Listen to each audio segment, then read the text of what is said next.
The following is a slightly historical series on the Romance of the Three Kingdoms era of China's history.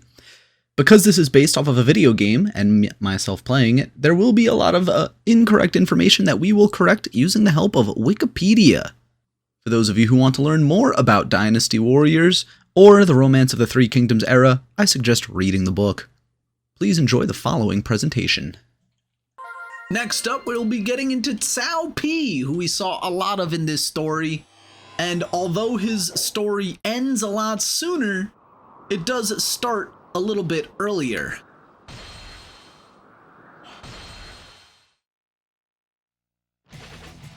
Cao Pi, the son of Cao Cao. Where did he go? There he is. He strives to improve himself despite his rightful place as heir. Although rational, he can be just as cruel as his father. Cao Pi. Cao Pi. Cao Pi was the eldest son of Cao Cao and his concubine, Lady Jian. But he was the second among all of Cao Cao's sons, the eldest being Cao Ang. At the time of Cao Pi's birth, Cao Cao was a mid-level officer in the Imperial Guards in the capital Luoyang, with no hint that he would go on to the great campaigns that he eventually carried out after the collapse of the imperial government. Cao Pi was recorded as an excellent swordsman, and he studied martial arts from Shi Yi, a gentleman of the household from the Rapid as Tigers division of the Imperial Guards. In the period after 190, when Cao Cao was constantly waging war against other rival warlords, it is not known where Cao Pi and Lady Jian were, or what they did. The lone reference to Cao Pi during this period was in 204, when he took Yuan Shi's wife, Lady Shen, as his own wife, and we already played through Lady Shen's story just the other day. So let's get into Cao Pi's.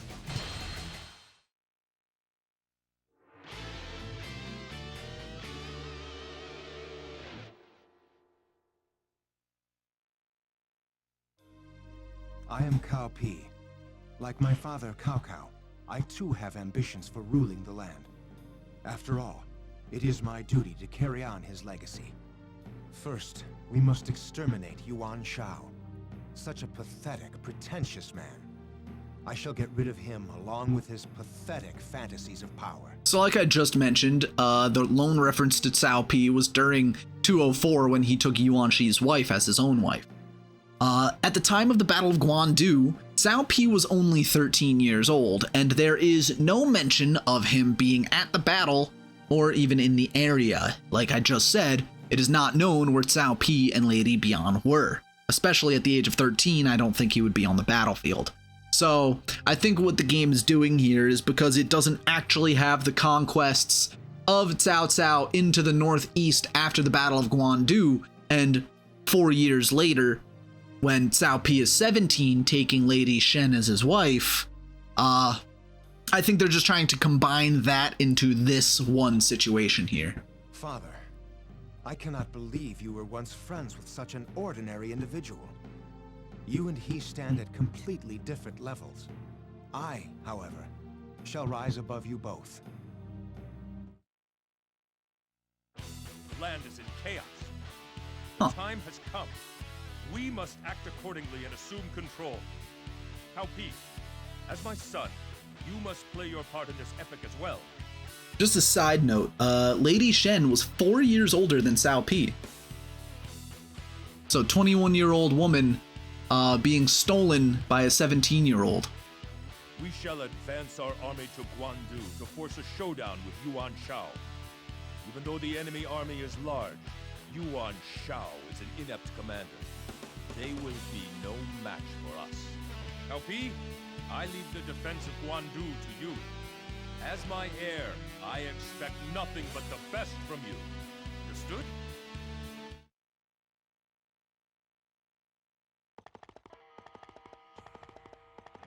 Father, I didn't know you liked sightseeing. Are you sure it's safe for you to leave the main camp? I thought I would go and see Yuan Shao's face myself.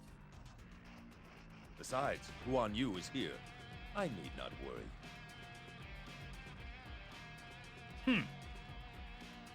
Well then, I leave the main camp to you. Ah!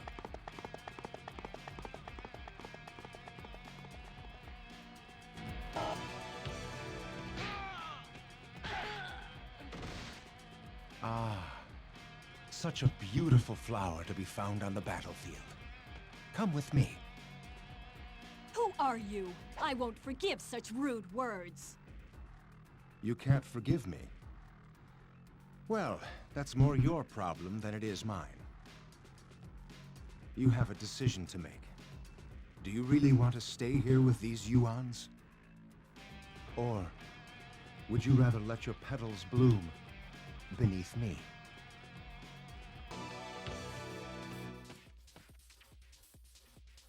It certainly is noisy. What is happening?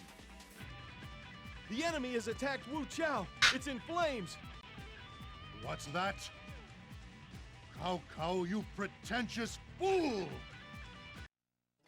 Yuan Shao is dead. He was concerned only with pride and ignored the opinions of his advisors. Whereas we believed in ability and valued good counsel. This battle was over before it started. There are still bigger threats to our power out there than Yuan Shao. We must prepare for the inevitable battles ahead and deal with them when they come. After defeating Yuan Shao at Guan Yu, my father saw Liu Bei and Sun Quan as major threats to his power. Just as he predicted, the two armies appear to have joined forces and wish to attack us at Chibi. So the next immediate reference to Cao Pi's activities was in 211, so the Battle of Chibi taking place in 208. Likely, he wasn't there. When he was appointed general of the household for all purposes and a vice imperial chancellor. This position placed him second to his father, who was then imperial chancellor and the de facto head of government in China. The eldest of all Cao Cao's sons, Cao Ang, had died early, so Cao Pi was regarded as the eldest among all of his father's sons. Besides, Cao Pi's mother had also become Cao Cao's official spouse after Cao Cao's first wife, Lady Ding, was deposed. Cao Pi thus became the presumptive heir to his father. However, Cao Pi's status as heir was not immediately made legal, and for years there was lingering doubts on whom Cao Cao intended to make heir. Cao Cao greatly favored Cao Ji, his third son with Lady Bian, who was known for his literary talents. Both Cao Pi and Cao Ji were talented poets, but Cao Ji was more highly regarded as a poet and speaker. By 215, the brothers appeared to be in harmony with each other, but each had his own group of supporters and close associates, engaging the other side in clandestine rivalry. Initially, Cao Ji's party appeared to be prevailing, and in 216, they were successful in falsely accusing two officials supporting Cao Pi, Sui Yan and Mao Jie. Sui Yan was executed while Mao Jie was deposed. However, the situation shifted after Cao Cao received advice from his strategist Jia Zhu, who concluded that changing the general rules of succession would be disruptive, using Yuan Shao and Liu Biao as negative examples. Cao Pi was also fostering his image among the people and created the sense that Cao Ji was wasteful and lacking actual talent and governance. November or December of 217, Cao Cao, who had received the title of vassal king from Emperor Jian, whom he still paid nominal allegiance to, finally declared Cao Pi as heir apparent. Cao Pi would remain as such until his father's death in March of 220. So again, we're about to do the Battle of Red Cliff. Cao Pi likely not at that battle because, like I said, the next immediate reference to Cao Pi was a 7-year time skip from 204, when he took Lady Jian as his wife, to 211. The enemy remains calm despite the presence of our giant fleet approaching them. They must have some kind of trick up their sleeve if they choose to engage us here at Chibi. No matter. We will address whatever ploy they come up with the moment we notice anything strange. Besides, it's only Liu Bei and Sun Quan. Cao Pi, you performed exceptionally well in the last battle. Your ability to make rational decisions under pressure is your best weapon. Make sure you utilize it in future battles as well. Our next target should be Liu Bei, but he has sensed our intentions and has allied himself with Sun Quan. It appears they wish to fight us here at Chibi. Let them know that it is I, Cao Cao, who shall rule the land.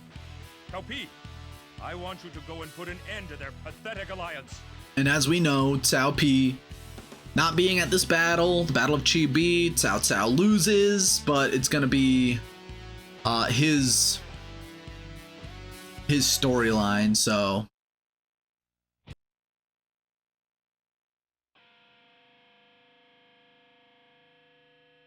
Father, what has become of you? Have you already lost your ability to see the greater picture?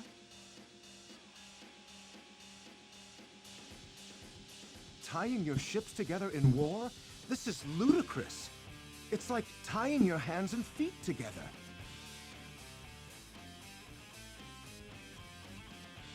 What a pain this is. Well then, I guess it's my duty to clean up after Father. They were merely an alliance of two weaker powers. Thus, they stood no chance before the might of our forces. It must be devastating for them to have lost a naval battle, something they take so much pride in. However, Liu Bei and Sun Quan are not finished yet. They will surely conspire to try and attack us again. We must be prepared for anything. After the Battle of Chi-Bi, the land was divided among three powers, with Wei being one of them.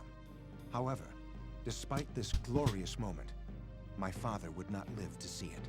Cao Cao would die in the spring of 220 in Luoyang. Even though Cao Pi had been his father's heir apparent for several years, there was initially some confusion as to what would happen next. The apprehension was particularly heightened when, after Cao Cao's death, the Qingzhou Corps under the general Zhang Ba suddenly deserted, leaving Luoyang and returning home. Besides, Cao Pi's younger brother, Cao Zhang, also born to Lady Bian, had arrived in Luoyang in a hurry, resulting in rumors that he was intending to seize power from his elder brother. Upon hearing these news at Cao Cao's headquarters in Ye, Cao Pi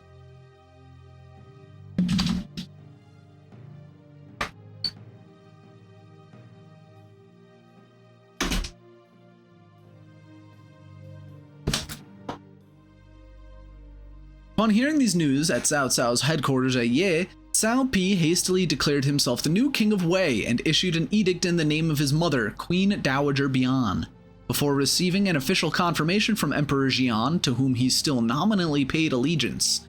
After Cao Pi's self-declaration, neither Cao Zhang nor any other individual took action against him.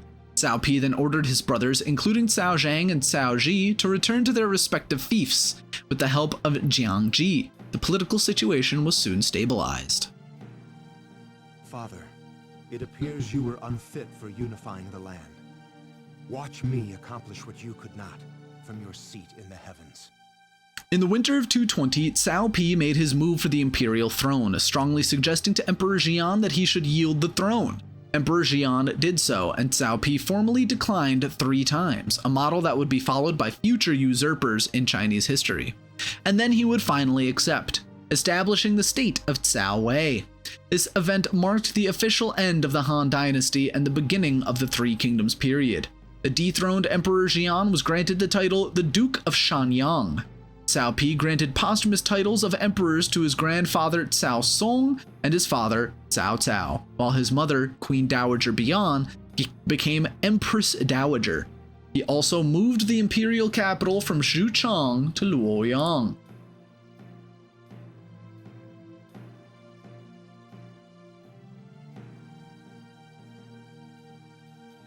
First, we must destroy those fools of Shu to the north. Those who oppose me shall suffer the consequences of my wrath.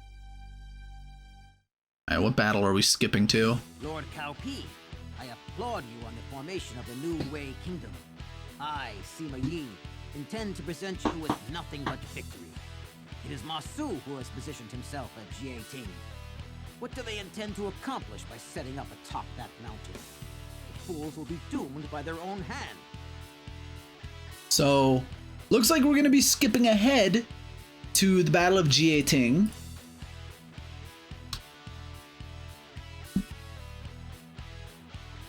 And this battle takes place after Cao Pi dies.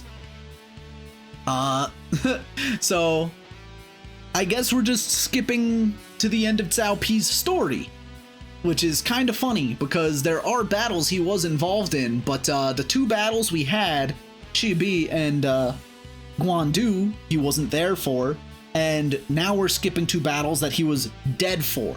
So, I'll skip around in this story here, but after news of Cao Pi's ascension, and accompanying the false rumor that Cao Pi had executed Emperor Jian arrived in Liu Bei's domain, Liu Bei also declared himself emperor, establishing the state of Shu Han. Sun Quan, who controlled the vast majority of southeastern and southern China, did not take any affirmative steps one way or the other. After an armed conflict between Liu Bei and Sun Quan quickly materialized, because in late 219, Sun Quan had sent his general Lu Meng, yada yada yada, we already know all of that, we just covered that in the last episode. Sun Quan's submission to Cao Pi did not last long. After Sun Quan's forces under the command of Lu Jun defeated Shu forces in the Battle of Xiaoting in 222, Sun Quan began to distance himself from Wei. When Cao Pi demanded that Sun Quan sends his heir apparent Sun Dong to Luoyang as a hostage, Sun Quan refused and formally broke ties with Wei. Cao Pi personally led an expedition against Sun Quan, and in response, Sun Quan declared independence, establishing Eastern Wu, but he continued ruling as the king of Wu. By this time, having defeated Shu, the Wu forces enjoyed high morale and effective leadership from Sun Quan, Lu Jun, and a number of other capable generals. Cao Pi's forces were not able to make significant advances against them despite several large-scale attacks, like we just covered in the previous episode. The Shu Chancellor Zhuge Liang, serving as regent for Liu Bei's son, and successor Liu Shan, re-established the alliance with Wu, resulting in Wei having to defend itself on 2 fronts and unable to conquer either. Exasperated, Cao Pi made a famous comment in 225 that heaven created the Yangtze to divide the north and the south. On domestic matters, Cao Pi was generally viewed as competent but unspectacular administrator of the empire. He commissioned a number of capable officials to be in charge of various affairs, employing his father's general guidelines of valuing abilities over heritage. However, he was not open to criticism, and officials who dared criticize him were often demoted and, on rare occasions, put to death. Cao Pi was recorded to frequently ridicule his subordinates. For example, Yu Jin was captured by Liu Bei's general Guan Yu at the Battle of Fan Castle in 219 and was later taken back to Wu and detained there. Yu Jin was allowed to return to Wei after Wu briefly became a vassal state. Cao Pi reinstated Yu Jin as general who pacifies the borders and announced that he would send Yu Jin back to eastern Wu, where he had been imprisoned, as an envoy. However, before Yu Jin's departure, he was instructed to travel to Ye to pay respects to Cao Cao's tomb. When Yu Jin arrived, he found that the emperor had commissioned artists to paint in his father's tomb scenes of the Battle of Fan Chang. These scenes showed Yu Jin begging for his life to be spared and succumbing to the victorious Guan Yu, while his subordinate Pang De was shown dying an honorable death by resisting the invading forces to his last breath. Upon seeing the vivid mural, Yu Jin was so filled with regret and shame that he fell ill and died. Cao Pi further gave the deceased Yu Jin a negative-sounding posthumous title, Marquis Li, for people to remember the latter as the Stony Marquis. Wang Zhong, a general who followed Cao Cao for many years, was also subject of ridicule by Cao Pi. An immediate issue after Cao Pi became emperor in 220 was who the empress would be. Lady Zhen was his wife. Cao Pi summoned Lady Zhen to Luoyang, but Lady Zhen refused because of her poor health. In August 221, Lady Zhen died and the position of empress went to Guo Yuan, which, as we know from the Lady Zhen episode, can kind of be disputed because it's not known whether or not Lady Zhen was forced to commit suicide or did indeed die of illness.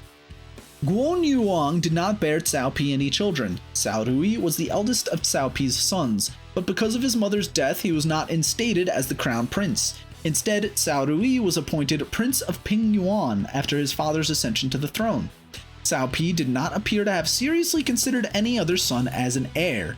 Might have been because the other sons were all significantly younger, although their ages were not recorded in history.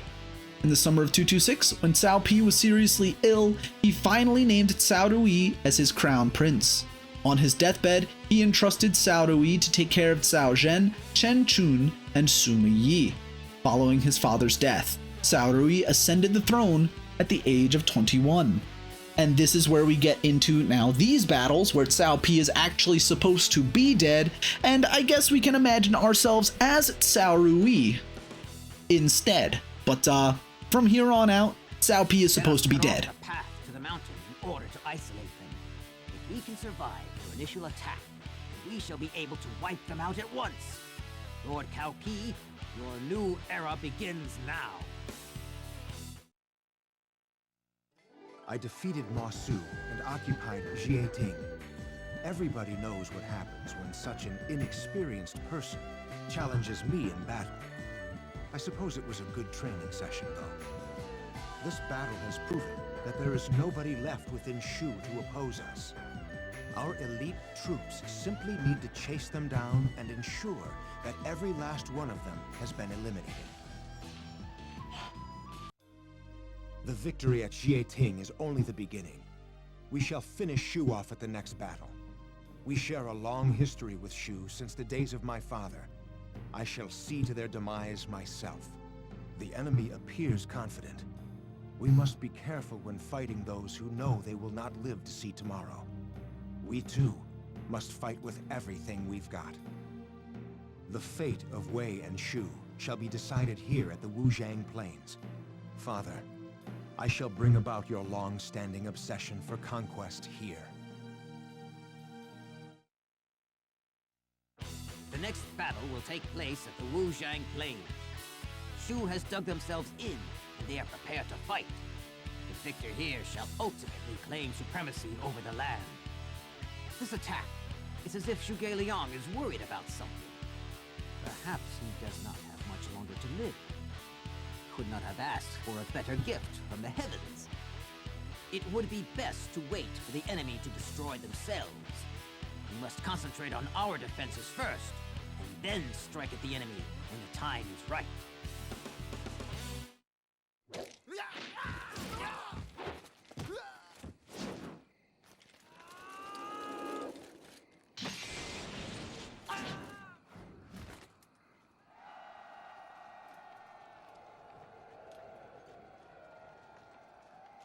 They just keep coming, rambling on about virtue. I can't put up with this much longer. Yes, but it won't last. Soon Zhuge Liang will perish, and Shu will fall. And when they do, the land is ours, and the chaos will finally come to an end. Everyone, you must not lose hope. In this battle, victory will be ours.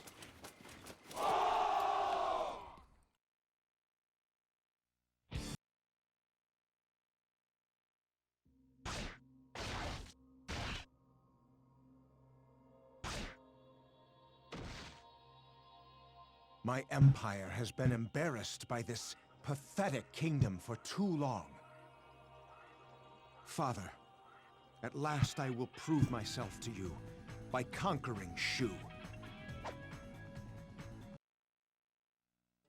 It is a simple task to defeat an army that is in a hurry. The Shu army and Zhuge Liang. It was the fate of their two stars to fall on the fields of the Wujiang Plain. And now, the fate of Wu and the Sun family lies within the hands of Wei as well. There is nothing left that we need fear. We simply need to make the necessary preparations and finish them off at our leisure. The three kingdoms once foreseen by Zhuge Liang have been destroyed along with Shu. An era has come to its end, while a new one has just begun. Only one enemy remains, and that is Wu. We shall destroy them, and the sound of our triumph shall resonate throughout the land. With victory here, the land will belong to Wei. Wait and see, Father. I shall show you what true greatness really is. It appears that Wu thinks they have an opportunity to attack us while we are busy fighting with Shu. This is the perfect chance for us to destroy Wu. Their forces are merely taking a position. Wu considers this to be the final battle. Therefore, they will be coming at us with everything they have. My lord, you must protect the castle. This will raise the morale of our troops and turn the battle in our favor. The glory in this battle shall belong to Wei. What? Whose fleet is that? Wu! Wu is attacking!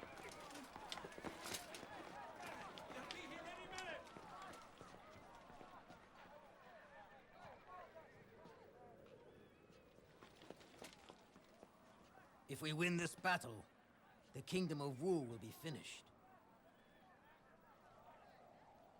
You will have realized your father's ambitions for the land. Not quite. His ambitions mean nothing to me. I fight only for myself. And nobody else. This land is mine.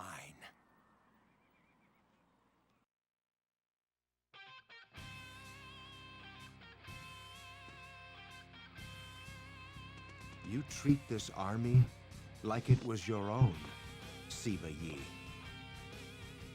Yes, but only temporarily. Every man here is yours to command whenever you please, my lord. I shall leave them to you for now. I should have expected this from Wu. To cause this much trouble for our army. This truly was a fitting battle with which to sound the end of the Three Kingdoms era. With Shu and Wu both gone, there are none left to oppose Wei's ownership of the land. I think I might actually kind of miss them. Perhaps it is nothing.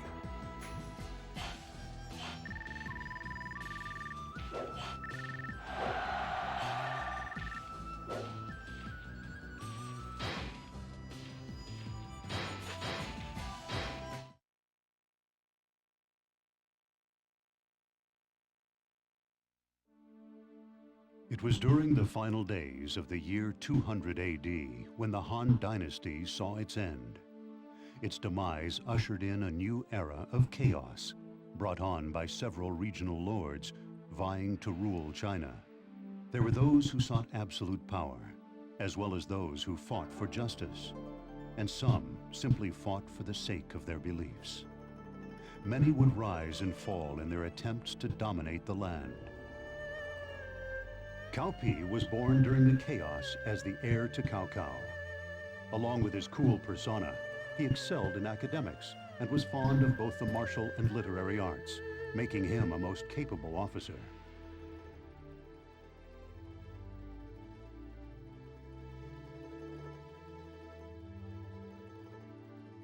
Raised in a dangerous world, Cao Pi mastered the art of remaining calm in any situation.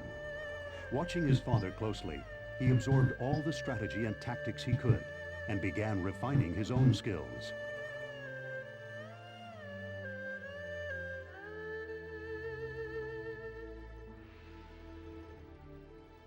After the death of his father, he became the new ruler of Wei. The land was divided into three kingdoms, Wei, Wu, and Shu. The three fought each other, and Shu, led by Zhuge Liang, began their northern campaign against Wei.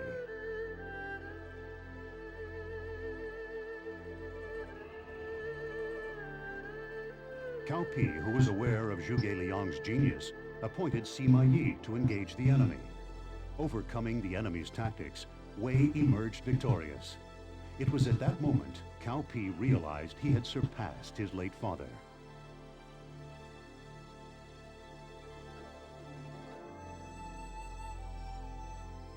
Although Shu had been defeated, Wu still remained.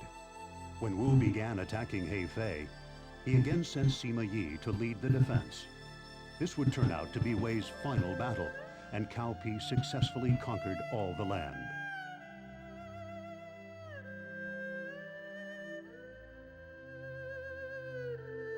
As the first of the Wei imperial line, Cao Pi governed well and cared for his exhausted people. Cao Pi would later be called the King of Wei, and it is said that during his rule, the Wei dynasty was at its zenith.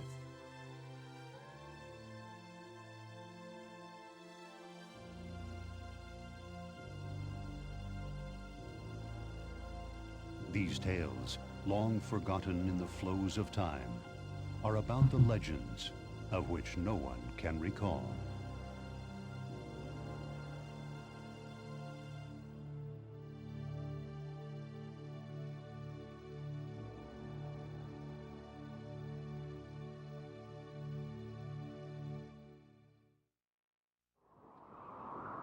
And thus, we already knew the end of the story of Cao Pi, but it's kind of funny that in this instance, the entire campaign was battles that he was literally in no way, shape, or form a part of.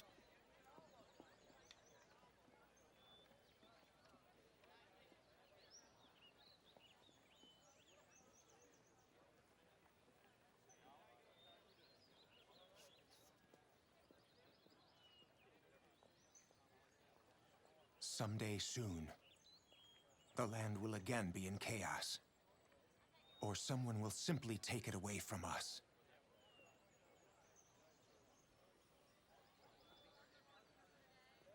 This is our chance. A chance to make a land people can be proud of. I'm not sure I understand you. If anything should ever happen to me, then you can do as you please.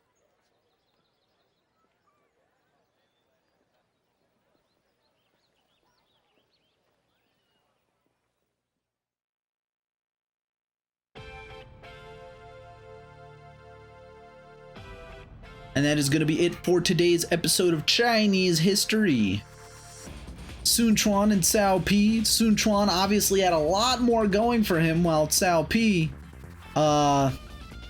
again, all of his battles here were complete fabrication. He was not at the first two that we know of, and he was dead for the final three. So, a little funny that it turns out that way, but that'll be it from us for today.